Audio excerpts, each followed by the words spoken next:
This is the bathroom door on an airplane, and it can save your life. Not because it's the only thing standing between you and the guy that ate an airport burrito before he got on board. It actually has a hidden safety feature. Can you figure it out?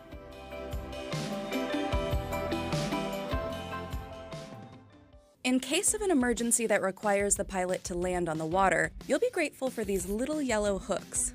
The number and placement of hooks on each wing vary from plane to plane, but they all do the same thing: help passengers to safety. They're an anchor for ropes, which passengers use to steady and pull themselves across the wing, especially during a water landing. The ropes and hooks can also be used to tether rafts to the plane so they don't float away as passengers board.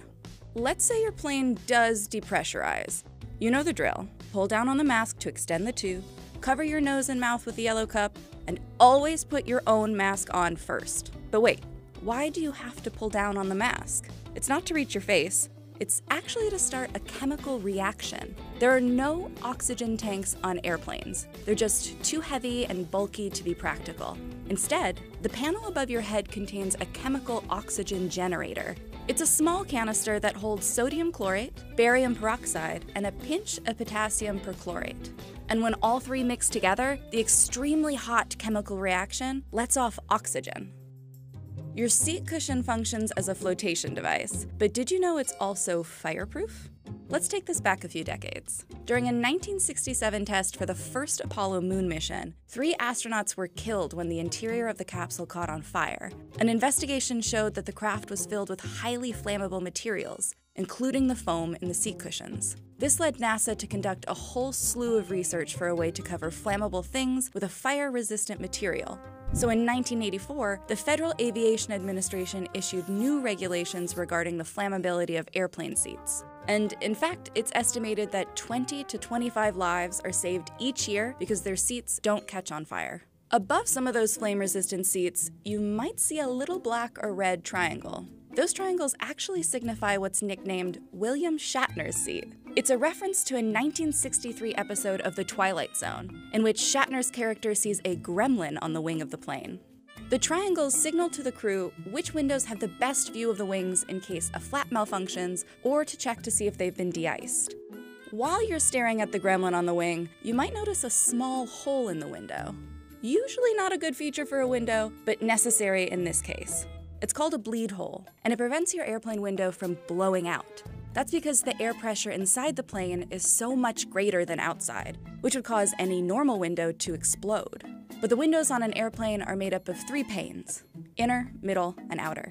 The outer pane takes the pressure, the middle acts as a failsafe, and the inner is just there so passengers don't mess with the other 2. The hole also lets moisture escape from the gaps so the windows don't fog up or freeze. If the idea of your window popping out mid-flight causes you stress, just try to keep the shade up anyways. That simple action could give you peace of mind and potentially save your life. Before taking off and landing at night, crews will often dim the cabin lights and ask passengers to open their shades.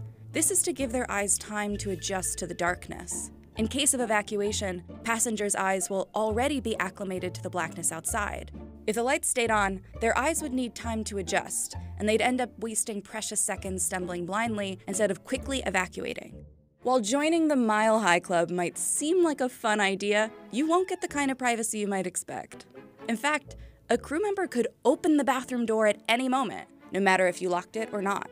On the outside of most airplane bathroom doors is a little plate that says lavatory, and under that little plate is a latch that unlocks the door from the outside.